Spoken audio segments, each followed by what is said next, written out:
Again. Hey, you'll have to excuse me for getting super deep with you right away, but we're going there today, okay? So here we go. What do you think about the most when your mind finally gets quiet? Now, here's the trick. Getting your mind quiet. We live in a very noisy time, noisy world, so getting your life quiet is the hard part. So here's what I'll do. I'll tell you where my mind goes, okay? When my mind finally gets quiet, what I think about first and foremost is my family. I think about my kids and I think about my wife. And here's where my mind goes. Will they be okay? Will I ever be able to retire? This is really where a lot of my anxiety goes. Will my kids still love Jesus when it's not a requirement in our home? Or will they be like other preachers' kids that I've watched just walk away? There we go. This is my therapy session. You're 200 people here for my therapist. Maybe a different way to phrase it. What is the one thing you think you have to have in order to be okay long term? And whatever your answer is, by the way, is where Jesus would say, that's where your treasure is. So welcome back to our series. We're a little over halfway of this series now, and it's a series that you guys have really liked. So here's what I'm filing away in my mind. We need to do like a volume 2, volume 3, because y'all have really liked this to my surprise. But we called this series, Things I Wish Jesus Didn't Say. And I even posed this question at the very forefront of the series. What if the things that make it hardest to follow Jesus actually came from Jesus? And you guys have been very receptive. It's very encouraging to me as a pastor that you've been wanting to dig into this. So we're going to go there again today. I want to talk about something that we kind of wish Jesus didn't say, but he did say. But I'm not going to go there just to make you feel uncomfortable. I'm going to go there because I think that tucked into what Jesus says today is maybe a key to some of our freedom. Now, Jesus phrases this, or he talks about what he talks about today in the context of money and wealth. But here's what today's sermon is not. This is not a stewardship sermon. This is not a sermon on money, okay? Because at the root of this, this is actually a sermon on anxiety and security. And it's a little bit of a sermon on mind control, but we'll get to that in a minute, okay? Here's kind of where our minds go. I don't think that anyone wakes up in the morning just wanting money or whatever to control their thoughts. But I do know this about some of you. You're probably like my family. You are one unexpected expense away from it wrecking your whole day or your whole month or your whole budget year. Okay? Just one unexpected expense away.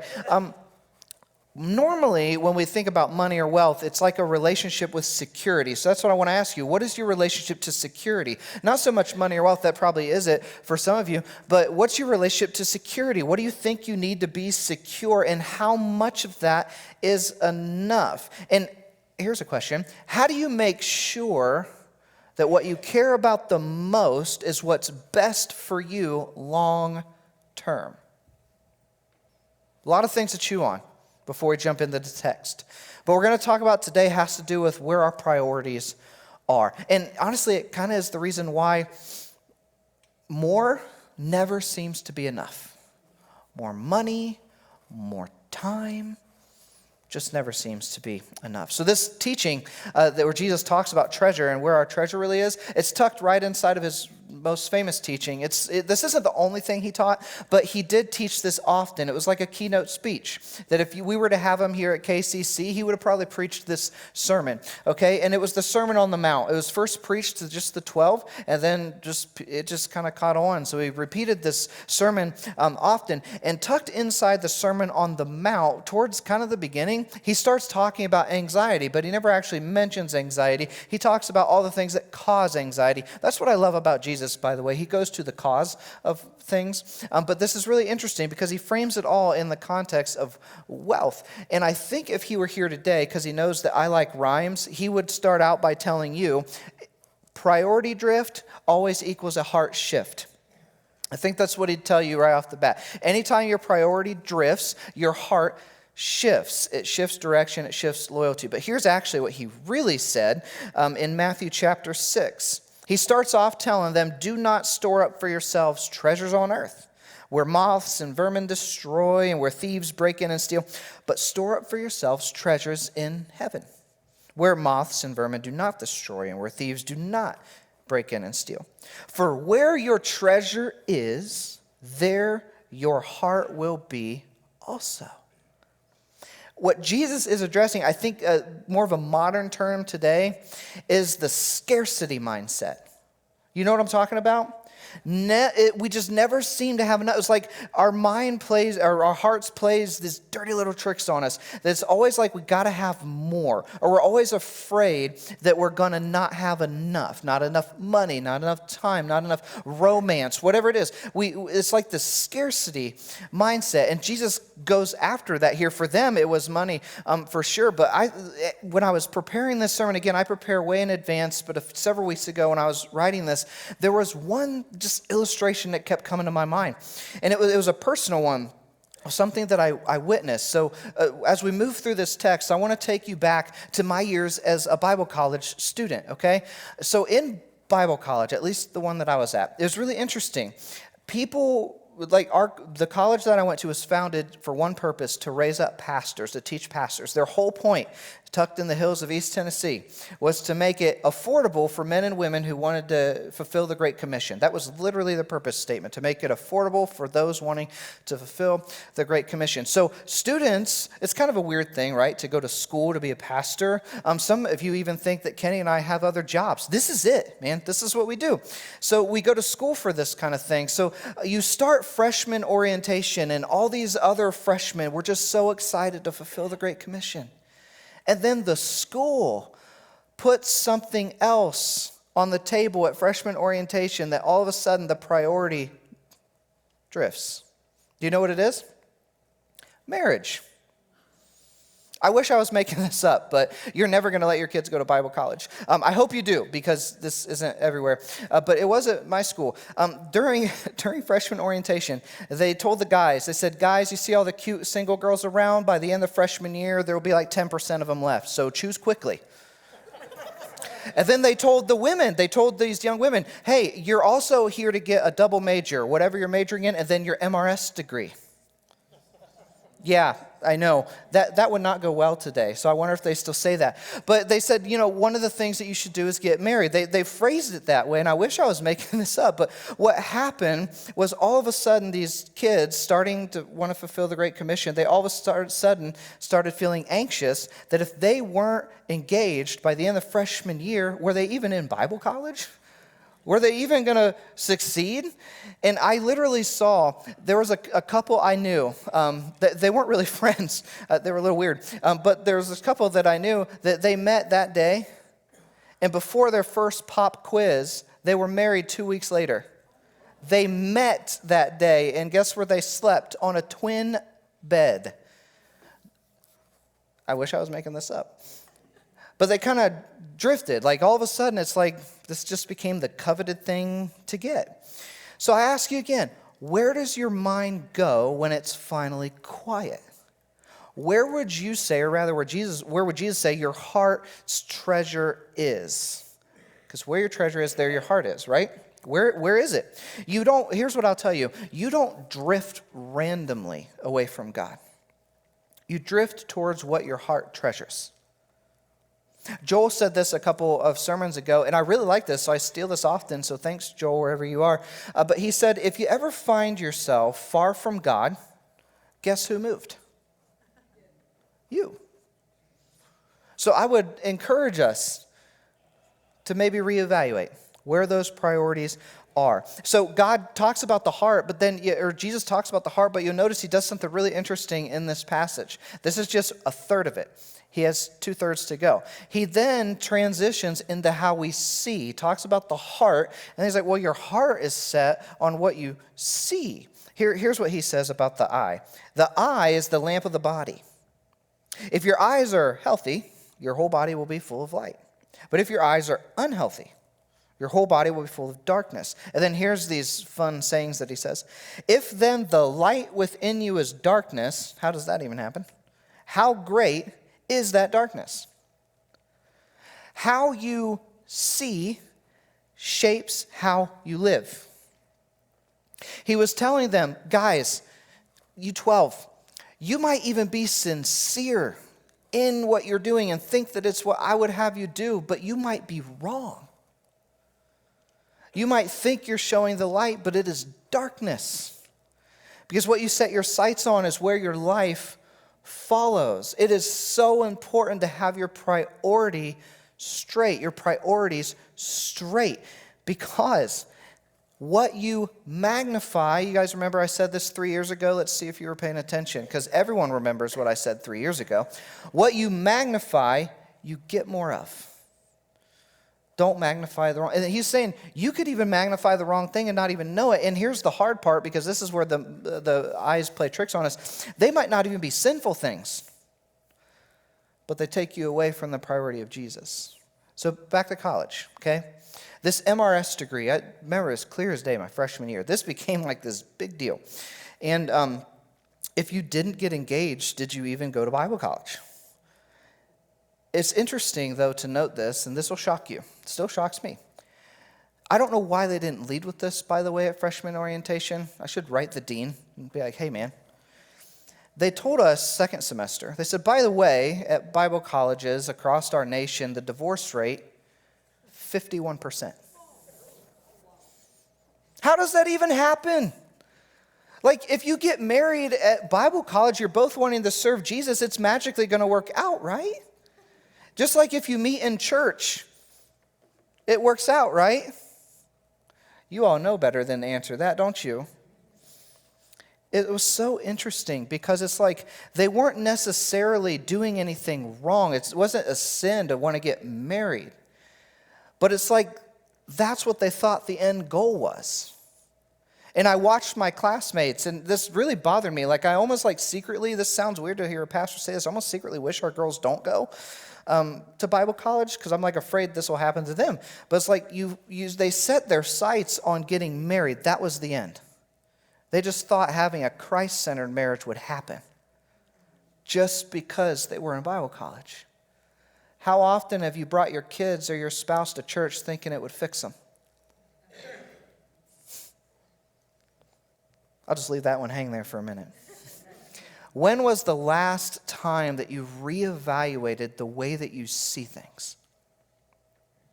What I would encourage you to do today maybe is grab a cup of coffee or whatever beverage you choose, water, and maybe make your list. Where are your priorities? If you were to honestly look at your life, where would they be? And don't put Jesus as number one if he's not really number one. Okay? No one's watching this except him, but make the list. And maybe go down and just ask, is this the right order? Because what Jesus does next is he kind of shifts into the thing that we wish he never said. So he talks about the heart. And he's like, look, your heart's going to go after what you see because your life kind of follows what you set your sights on. And then he drops the hammer. And he says this, no one can serve two masters. I want you to feel the weight of what he's saying. No one can serve two masters. Either you will hate the one and love the other, or you'll be devoted to the one and despise the other. You cannot serve both God and money. He's saying, guys, you're going to end up serving something. Humans are built to worship. It's built in. Let it be me. Don't add me on to your life. Make me your life. If you're going to follow anything, if you're going to be ruled by anything, let it be me. Our lives are built on the illusion of control, aren't they? So many things in our life just give us the illusion that we're controlling things, right? Healthcare, retirement, all this, the illusion of control. This is really about worship. Jesus is not asking for a balancing act. He's not saying, look, balance your life, balance all this stuff, and make sure I'm on there too and try to keep it even. He's saying, I don't even want you to have a scale. Make me your life. Everything else is seen through the filter, through the lens of how you follow Jesus. Everything. You cannot serve two masters. You can't be anxious about one thing and serve Jesus. That's what he's saying, and I wish he didn't, because that's a really hard pill to swallow. So Sarah and I, we met years after Bible college, and I'm so grateful. I survived Bible college without a wife. And I'm so grateful because, now my wife has immense character. So if I would have met her, and if she would have given me the chance, we've talked, I don't think she would have. But if she did, she would have stayed with me through all my knucklehead things. You can ask her. I hope she says that, but report back, okay? But I'm so glad we didn't, and we're going on 10 years this October of being married. But I watched, oh, thank you. But I watched some of my classmates, and it was like they graduated, they were married, they had their wife in tow. 75% of them probably aren't even in ministry anymore. In fact, they told us, and I think this is still the statistic. I wish I'd actually looked this up. But within the first 3 to 5 years, they said, most of you are not going to do ministry anymore. Now, I'm stubborn, so I'm at least making it to year 6 before I drop out. Now I'm in year 13, okay? But there's like some of these women, too, they just dropped out. Once they got married, they're like, I'm done. It just puzzled me, right? So when I got into ministry, it was several years. I think I met Sarah about 3 years into ministry, okay? And I had a lot of anxiety, guys. I'm going to be honest with you. It's not that I didn't want to get married. It's just my first boss told me this. He said, Philip, every year you wait, the pool gets smaller. That really helps your anxiety. Yeah. So I'm just going through ministry. I'm like the awkward single youth pastor. It's weird. And like, how do you date people in church? That's weird, right? So I'm just like, okay. But then I read this book, and it literally changed my life. It was a book by the author by the name of Andy Stanley. And if you have not read this book, I would highly encourage you. You'll read it in a week. It's called The New Rules for Love, Sex, and Dating. Changed my life. Because in that, the whole thesis of the book, stop trying to find the right person. Become the person you're wanting to find would even be looking for. Essentially, it's saying, stop trying to find the right person and become who Jesus actually meant for you to become. So that became my mantra. Very short before I met Sarah, I started to I was like, you know what, I'll go on a date, sure, but if that person wasn't going to come in line with who I was becoming, see ya. So I wanted to become all who Jesus made me to be, and if there was a cute girl that happened to be doing the same thing, maybe we could join forces. Enter Sarah. Now, that's not the guarantee that will happen, but I didn't care if it was, because I knew who I was becoming, and so did she, and somehow God brought us together, and our story is even better because of it. Evaluate what you're really serving. Every day, you have a choice. When you step onto that floor, what you're going to actually serve. And I kept thinking, how can I make this translatable to you? So here's the one line, right? Here's the one line. Your treasure is not what you own. It's what owns you. That's what I want you to remember. Your treasure is not what you own. It's what owns you. What your heart chases, your life follows. Students, what your heart chases now, your life will follow that. Make good choices now, because the time will run out one day when you can't. Make good choices now. You don't drift into serving God. You don't just magically wake up one day and go, oh, I happen to have been following God this whole time. Otherwise, why did Jesus preach the Sermon on the Mount? You don't drift into following Jesus. It's an intentional decision. And you can't serve two masters. Christians then, here's why this was so countercultural. It's countercultural today, but maybe you didn't understand the time then. He was talking primarily to a Jewish audience, okay? They were Jewish followers, and he's telling them, don't worry about your financial position. They were under Roman rule. Everything about them hinged on whether or not the man of the house had a life savings. Because if he died and you didn't have money, game over. They didn't have the health care thing. They didn't have life insurance, none of that. You were done. So for Jesus to say, don't even worry about that. You just focus on me. Don't worry about any of that other stuff, which is completely countercultural to them. Now, in our day and age, man, we got health care, we got all that stuff. Whether or not it's good is debatable, but we have it. Christians today, though, live in a culture of accumulation. We live in a culture of branding. I wanted to give you a litmus test. I have a couple others, and I'm going to say this one first because you might just choose not to listen to me for the next 5 minutes, and that's fine.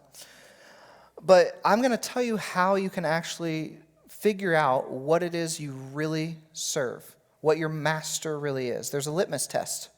Are you ready for it? It's your social media feed.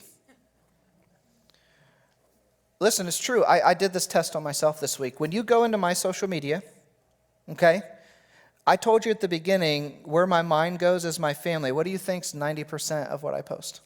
If I even post. As a pastor, I just almost don't even post anymore because it's scary to me to post. I think you're all held accountable too for what you post, by the way, but I think me doubly is according to Scripture. So I'm very careful with what I post. But when you look, it's my family. It's my girls, it's my wife, maybe some grilling things every now and then, but what is it for you? I'm going to go here, okay? The door's right there if you want to leave. But if you look at your post today, and I would encourage you to do this, if all you post about is what happens to you on a daily basis, literally everything, from getting up to your flat tire to whatever, what's that telling you? Do you have an anxiety that maybe you're unseen? That you want to be seen?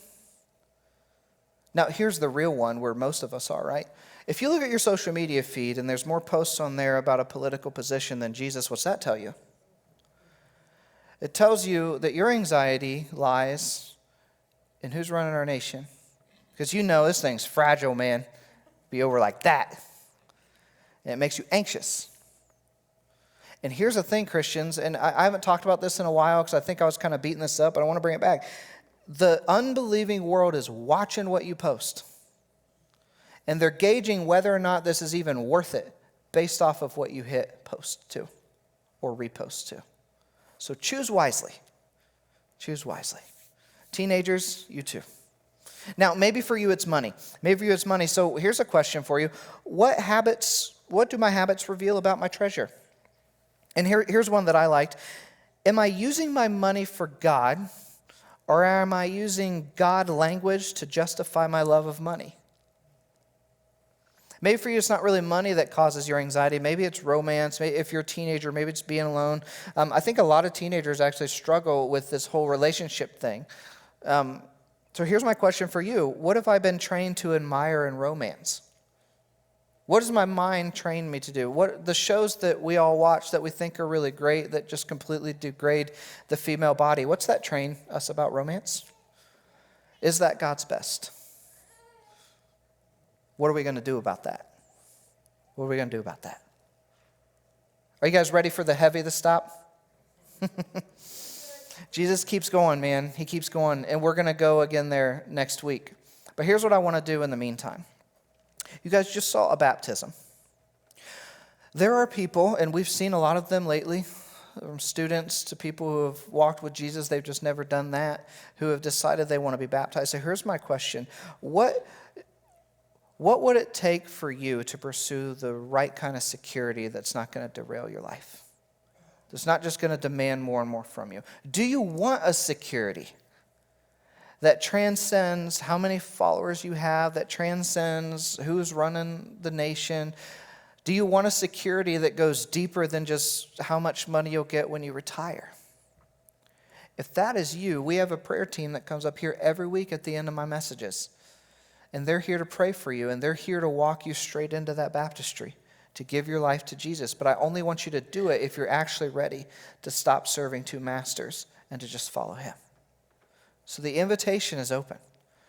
That's what we're asking you to do. Those of you who have chosen to follow Jesus, is he something that you just add on to your busy life?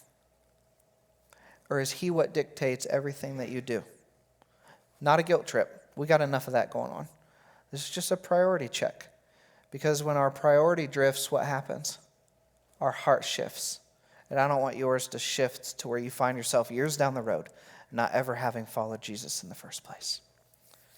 So while this is a hard thing that we wish he didn't say, I'm grateful that he said it. Because I don't want to serve two masters, and I know neither do you. So let's make sure we're serving the one. Heavenly Father, would you please continue to open up our eyes during this series?